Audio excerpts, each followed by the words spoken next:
But what is it that is going to set you apart is you.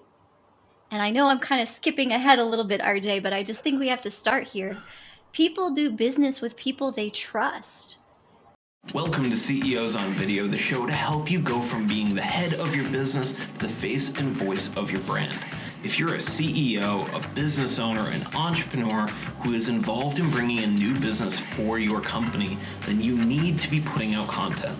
You are the subject matter expert in your business, and there's no one who can market it better than you can. In this show, I interview experts who are killing it online using video, using digital media to grow their business, and we're going to show you how you can be doing the same.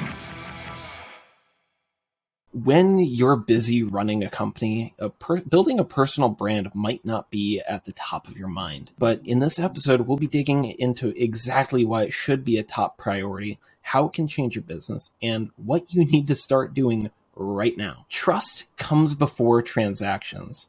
When you create an authentic experience, you build an unstoppable brand. That line comes from today's guest, Rachel Jenks, and she is an absolute expert at empowering business owners to own their differences and rock their brands like a boss.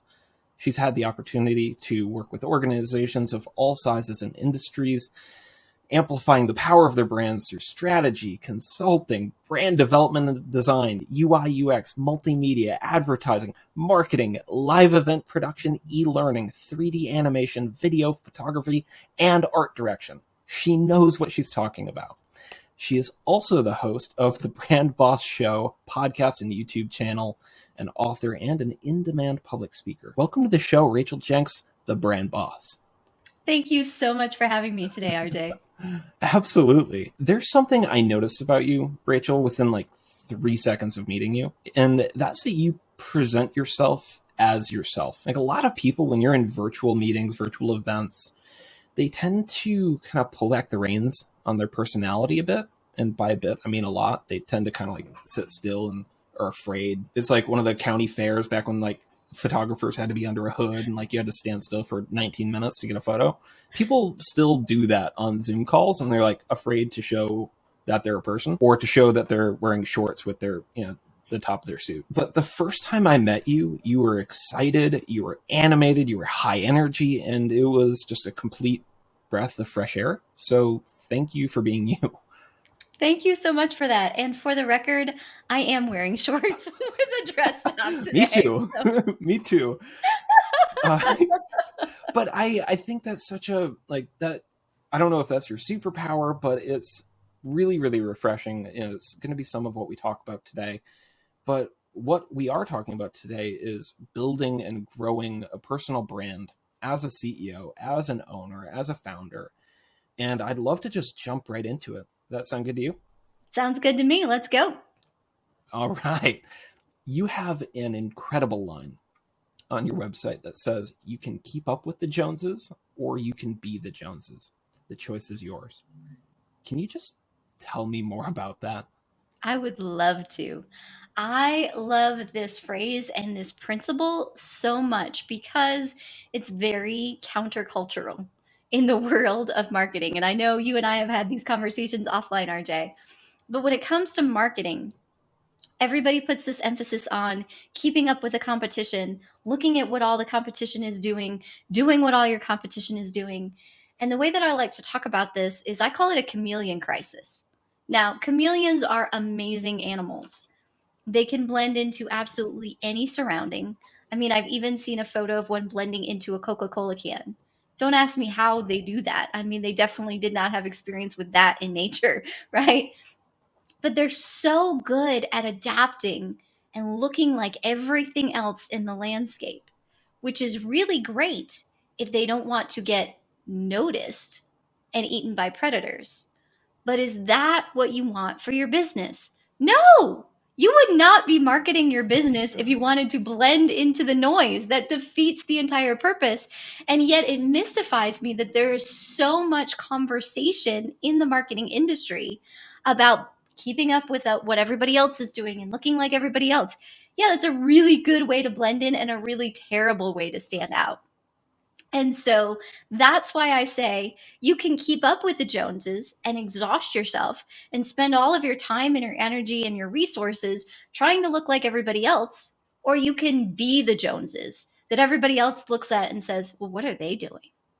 This is the difference. And this is what really, to me, separates whether it's your personal brand or your business brand, the people who get it from the people who are just trying to be like everybody else. I love that so much because one, I mean, when you say it out loud, it sounds like, well, duh, obviously, I don't want to blend in. But the habit we get into is we look at what others are doing and we just set that as our benchmark for, well, that's just what one must do in my industry to succeed, because if they're doing it, they must be doing well. You know, they're a bigger business than I am, they've been at it longer, clearly they know better, so this is just what we need to do also. And it's just a completely backwards philosophy of how are you ever going to stand out in any real meaningful way if you're just doing what everyone else is doing. So what are the actual steps to like setting yourself apart to building a personal brand online? Sure, let's have this conversation. So let's say that your business is sprockets, right? There are 50 sprocket companies in your area. All of them are marketing their sprockets. All of them are telling you why their sprockets are the best. What is it that is going to make your sprockets stand out amongst all of those? Yes, there could be creativity involved. Maybe you have a different approach. But what is it that is going to set you apart is you. And I know I'm kind of skipping ahead a little bit, RJ, but I just think we have to start here. People do business with people they trust. It's so important. I know I sure do. And I'm sure that you, listener, probably do as well, right? You don't do business with people you don't trust. Well, how do you get to trust somebody? You get to know them. How do you get to know them? You see them, you hear them, you spend time with them, you interact with them. This is the power of your personal brand. It is not no it is no longer just a nameless, faceless business they're interacting with. They are interacting with you. And a business mentor of mine taught me at the very beginning, and I'm so grateful, that real business is H2H. It just is. Real business happens human to human. There are humans involved in the process. And so when it comes to marketing, so many times we get into marketing ease and marketing tactics and all of this and forget the human involved in the equation. And here's part of what gets left out is you. The human who is communicating with them is just as important as the human that they are communicating, or that you are communicating to, I should say. Let me say that again. The human that they are communicating with, or that is being communicated to from. No, totally messed that up. Let me try that one more time. The human who is communicating is just as important as the human who has been being communicated to. So, this is why personal branding is so powerful. And if you think about the last 24 hours, if you think about the people that you've met in the last 24 hours, probably a face is going to come to mind, maybe a name, maybe something they said. If you think about the businesses you met in the last 24 hours, chances are high those things are not coming to mind as readily, because we build relationships with people. We do business with people. Real business is H2H. So when they get to see, know, like, and trust you, now you have built trust. And like I said in that quote, I really stand behind that. Trust comes before transactions. When you build that kind of authenticity in experience, now you build an unstoppable brand, because people see, know, like, and trust you for you. And it doesn't matter if there are 50 other sprocket companies in your area, there's only one you. That's what's going to set you apart. So I know I kind of jumped to a different question. I'm sorry about that. But I feel like we really had to start there. Yeah, I think you're 100% right, because even if you get the business branding dialed in, right? Like your website is immaculate, your logo is professional, your signage is all great. If you don't have the human connection, they're just looking at you as one of many options. Absolutely. I know from my own experience, there was a long time where I didn't even have a website. As a video production uh, expert, a video creator, I didn't even have a portfolio that I could send to people. Like I had like disparate YouTube links that I would throw into emails. So I had nowhere that people could find me, on their own. They had to come through me. And I rarely had people really ask for the extra validation because I put in the work to build trust where they met me and through the conversation, the interaction we had, the content they saw, they realized that they could trust me, they liked who I was, and they did like the work that they did see. Yeah, Where I think leaning on like the business presence or the business kind of infrastructure to do that for you is short-sighted. absolutely. And, speaking to the psychology perspective a little bit, I know that a word that gets used a lot is energy. I really like your energy. I Yeah. really want to work with you. When is the last time you thought those things about a business? Right? Right. When is the last time somebody said that about a business? I'm not saying that a business doesn't have energy, but it's just a different level. You're in a conversation. There's a reason that we have business meetings person to person, whether it's on the phone, by Zoom, you know, in person, whatever the case may be. There's a reason we network as people. You don't go to a networking meeting, here's this business talking over here, and here's this business talking over. No, so real business happens person to person.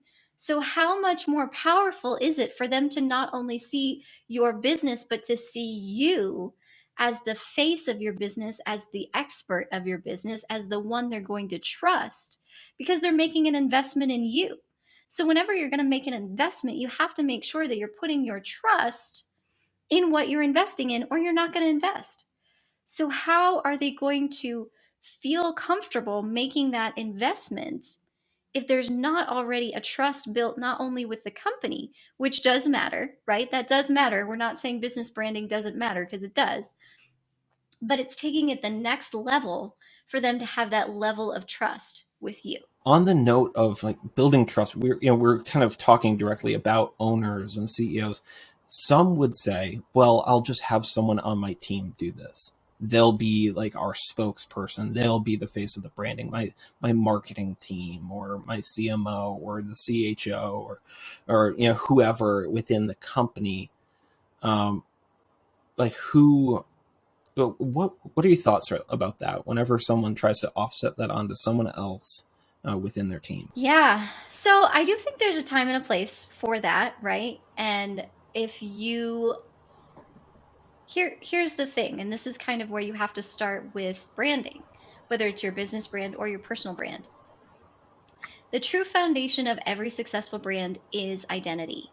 It has to start there because when you know who you are, then you can show up that way. Then you can create that experience. Then you can operate from that place. Then you need to make sure that you're being congruent with that real identity to build that trust. So when it comes to someone else from your company being the face of your business brand, do they know that true identity of your company like you do? Because here's the thing, as business owners, no one, no matter how invested in our company they are, there is absolutely nobody who knows your business better than you do. It's just the truth. And so there are things that you can put in place to make sure that everybody is on board with this is the identity of our business. And that's powerful. But if you, again, think about building trust with somebody, trying to think of a good example off the top of my head, but let's just say you are building trust with somebody and their friend tells you how awesome they are. And their friend, like you get to know their friend, and they're like, oh, but you should trust this person. oh, but you should trust this person. But the whole time, it's their friend talking to you Right. versus you interacting directly with that person and building that relationship. It's kind of, that's a little bit of a stretch here, but it's kind of the same principle of, are they getting to know your friend? Are they getting to know your employee? Or are they getting to know Right. you? Because we all know, as business owners, we know there's a team involved. We know there's other people that you're going to be interacting with. That's come to be expected. But the one who drives the company, the one who sets the course, who sets the culture, is the business owner. So if you really want to get to know a business, particularly in a small business setting, you're going to get to know the business owner. And when you get to know the business owner, then you get to know the business. So a friend can tell you all day long about how wonderful this person is. But if you meet them yourself, that's going to take the trust deeper to a whole nother level. Hey there, if you are hearing this and you think a podcast might be right for your business, then you're in luck.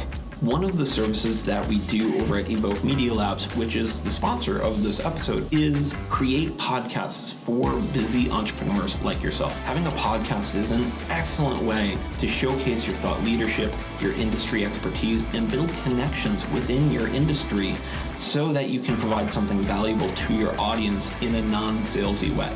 Nobody wants to download an ebook in exchange for an email anymore. Having a podcast lets you nurture and build trust with your audience and lets them get to know you a little bit before and up until they're ready to actually have a conversation with you. So if that sounds like something that you want in your business, shoot us a message and we'll see if we're the right fit for you to help you launch and grow your show. All right, back to the episode. Yeah. Which you can certainly blend, the two. You don't have to be the only person within your company building credibility, but because you look at brands who do have that kind of energy that people latch onto, it's usually because there's some person who's spearheading that effort and that it ripples out from them. And people, You look at Chris Stoikos at Dollar Beard Club. He built a massive brand around just his presence that stemmed out from there. The Gary Vaynerchuks of the world, Steve Jobs. It always starts with a figurehead and it goes out to the rest of the company, which kind of acts as like their North Star. and I would say that once trust has been established, then you can start to bring in some of the others. Because as long as you know and you trust the person at the helm, then when you get to meet other people involved, there's the trust can trickle down. There's kind of a trickle down effect versus the Yeah. first person you meet isn't the person in charge. Yeah, definitely. So this is all kind of great for those first impressions, making that, bridging that relationship online. What about offline? What can business leaders and owners be doing to leverage personal brands just in their day to day? Yeah, that's a great question. Again, there's a reason that we network as people. There's a reason that we interact as people. Like all of the things that go into your personal brand, it's the overall experience. Like to really understand the power of branding, we have to think about it in reverse. So many people think about branding like cattle branding and putting your mark on something. And that's really not what branding is anymore. And I know you know this, RJ. It's about the mark that experience they have with you makes in the minds of your customers, your potential clients, etc. So think about this overall experience. How involved are you in the community? When you go to a networking meeting, are you shoving your pitch in everybody's face or are you getting to know people? Right? Like there are all of these things. Being a kind, good human goes a long way for a personal brand. You know, what experience do people have? Let's say you're a brick and mortar. What experience do people have when they come in? Do they ever get to meet you? Do you show up at business events? All these things. So those are some things offline. I think business is much more online right now, so it's a little bit different. But basically, do they see you? Do they get to know, like, and trust you? Whether it's in the initial meeting, but even in that, is it an initial meeting and then you go away and they never see you again? That's branding too. So that's not saying that you have to be the one leading every single meeting that goes on in your business. That's not what I'm saying. but they have to feel confident that the person they've built trust with is involved. And so I've even had situations, again, on multiple levels, when somebody has come to me and said, "Hey, do you know of anybody hiring for such and such?"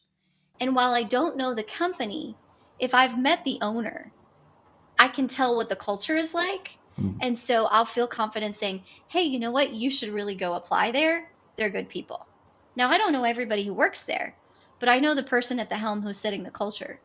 So again, the culture that you set, the way that you're interacting in the community, your interactions with your team, are you a trusted leader with them? That goes a long way for building your personal brand, because it's not only external, it's internal as well, which goes back to who you are. Really, and I know I'm going to skip ahead to another question, but when it comes to personal branding, there's so much noise out there about building a personal brand and creating this persona that's somebody who you're not. Okay, so you meet somebody and you can tell right away that's not who they actually are. Does that make you trust them? Or what about you meet somebody and they show up a certain way and you think that's who they are, but then you meet them in a different setting and it's different? What did that just do? Did that build or break your trust? It broke it. All of us have in life at Mhm. some point been hurt by somebody who wasn't who we thought they were, who they said they were, etc. Didn't follow through on what they said they would do, fill in the blank. What does that do? How likely are you to engage with that person again? What kind of emotions do you have about that experience? How likely are you to say to somebody else, you should be their friend, you should work with them, etc.? You're not. This is the power of trust. Trust is the most valuable currency that we have in business. And so when you are showing up as who you think other people should be, at some point they're going to see the real you and they're going to see through that. Now, there's also brain science to back this up. So in our brains, there is an identity center. And the identity center is the same place, and you can probably speak more intelligently about this than I can, RJ, from a psychology perspective. I know this from getting to interview a neuroscientist, neurosurgeon on my podcast. Absolutely fascinating conversation. Season 2, episode 6, by the way, branding in the brain. So, in our brains, there is an identity center.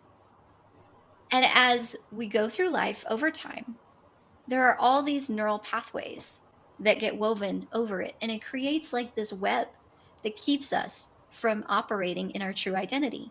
And the things that create this web are who other people say we should be, or experiences that we have, or things, beliefs that we come to accept for ourselves that are different than who we actually are. All of these things, they create this web that keeps us from operating as who we truly are. Now, this isn't woo, this is brain science. The people whose identity center resonates with your identity center will be drawn to you. They might not even know why, but it will happen. It is brain science, it is proven. If you are not operating in your true identity, they will feel the disconnect and it will actually drive them away.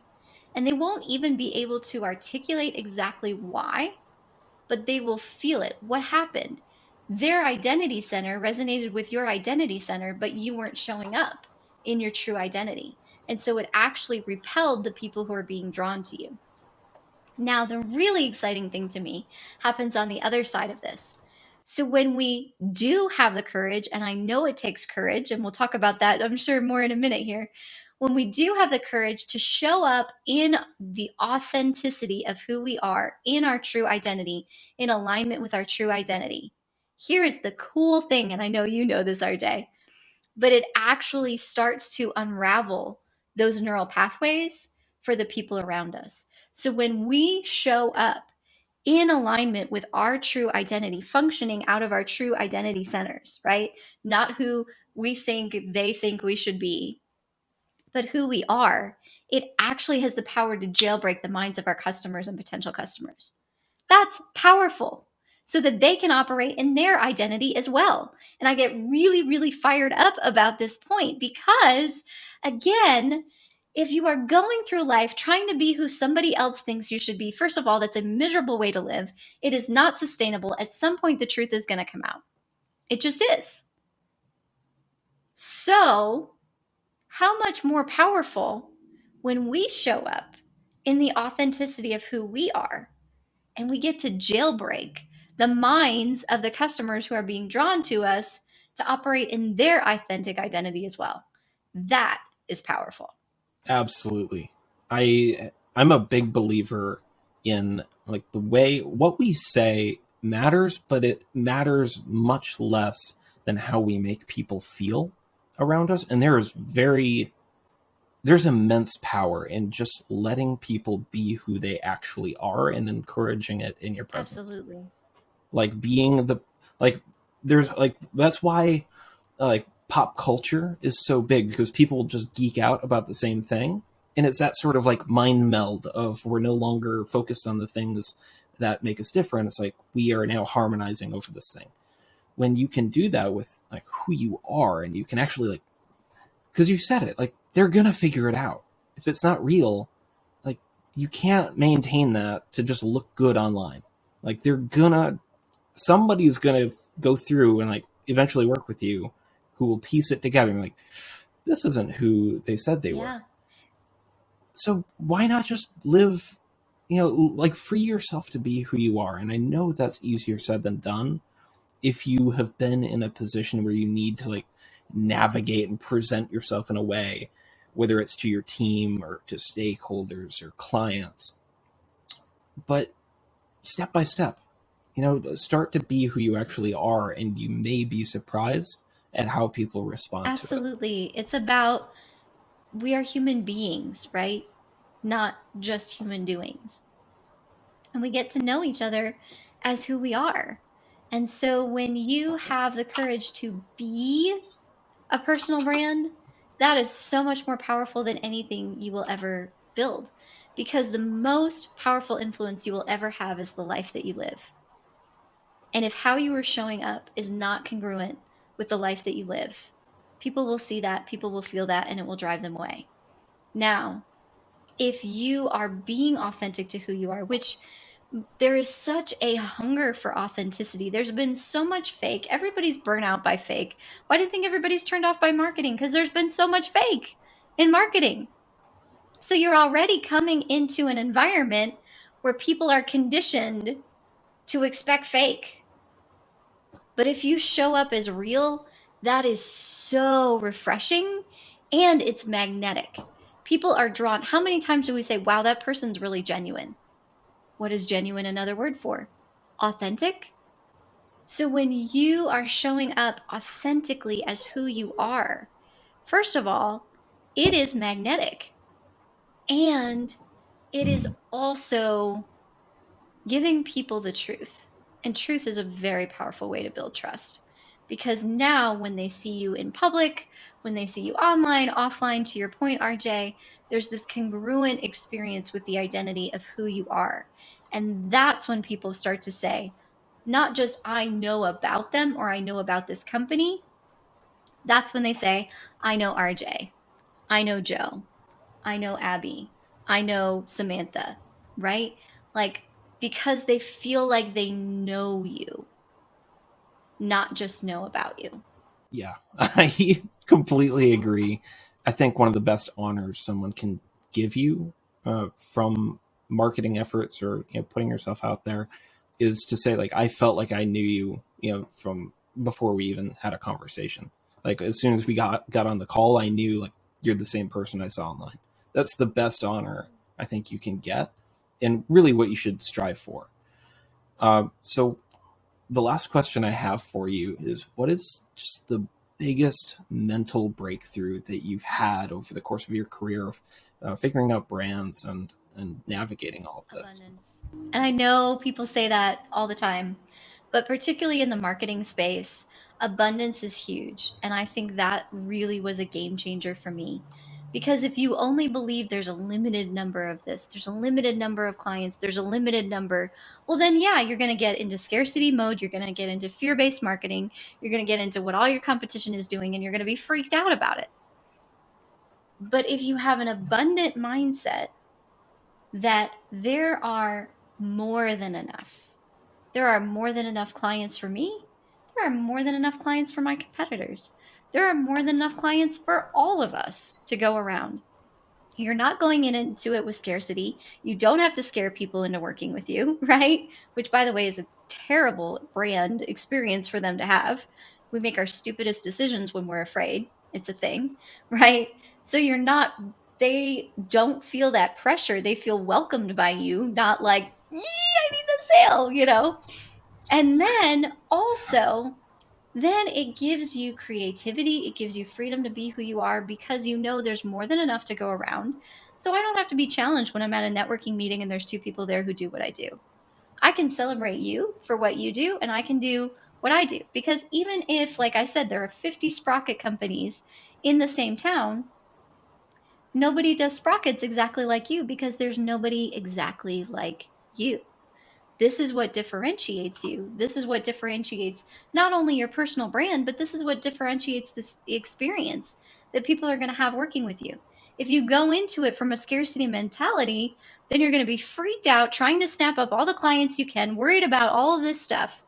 But if you're an abundant mindset, then you can simply be who you are, show up, bring what you have to the table, and trust that the people who resonate with that are going to connect to you and serve from a place where you're serving. You're not trying to get everything to yourself. You're here to show up with what you uniquely bring to the table to serve and collaborate and celebrate others. Yes, even your competition. Again, I know that is countercultural. I don't care. I very much believe in collaboration over competition. Absolutely. And if you've done all of this other the other half of things correctly, if you've established yourself as you being uniquely you, like your unique insight, your experiences, who you are, like what it's like to actually work with you, and by extension your team, then you don't have to worry about there being a couple other people who do on paper what you do, because it's not what you do, it's not how you do Right. it. Like, it will be a different experience. And when a client or a customer might be better served by working with someone else, then you can be secure enough in yourself to know that, okay, like, this is not for me. They will have a better experience working with this other person because it fits better with who they are. And then likewise, ideally, you can build the relationship with your competitor where it might work out in reverse. And that's like a really good place to be. Absolutely. There is an amazing, amazing book I'm sure you've heard of called The Go Giver that goes into this in more detail. Mm. And it really is the law of reciprocity, right? And so let's say that you, with an abundant mindset coming to the table, realize, you know what, I could serve this person, but I'm not the best suited. They would be better suited by this person over here, by this competitor. First of all, you've just shown that client that you genuinely care about what's best for them, not just about making a buck. They're going to remember that. They're going to Yeah. remember that in who they refer to you. They're going to remember that maybe they will come back to you later on. The competitor is going to remember, wow, like you sent me this client, that's amazing. So when somebody comes to them, they might start to think, hey, you know what? I'm not the best fit. Maybe you should go to them. And so, what could have been a dog eat dog situation now becomes a powerful collaborative situation where you reap what you sow, and the client is truly put first and feels that and has that experience. And that's something they're going to remember. And by the way, communicate to others. Yes. Yes, yes, yes, 100% yes. Rachel, I think that is a fantastic place to end it. Do you have any words of encouragement or wisdom for people who are kind of navigating this or hearing this, saying it makes sense, and want to get started standing out, being themselves, building that personal brand? What do you have to say to them? Who this world needs you to be is exactly who you are. Who your company needs you to be is who you are. Who your clients need you to be is who you are. And I know that it's scary. I know that we carry the weight of other people's opinions. But when you have the courage to own your difference, then when you show up, people see exactly what they've been looking for. Rachel, thank you so much for that. It was a blast having you on the show, and I can't wait until we get to talk again very soon. Thank you so much for watching this episode of CEOs on Video. I hope you got something valuable from it. If you liked this episode of CEOs on Video, be sure to let us know by giving us a follow. Leave us a rating on Apple Music. It would mean the world to us. So let us know what you liked, what you didn't, and if there's anything that we can do to help you, be sure to reach out. Thank you so much for listening. We'll see you on the next one.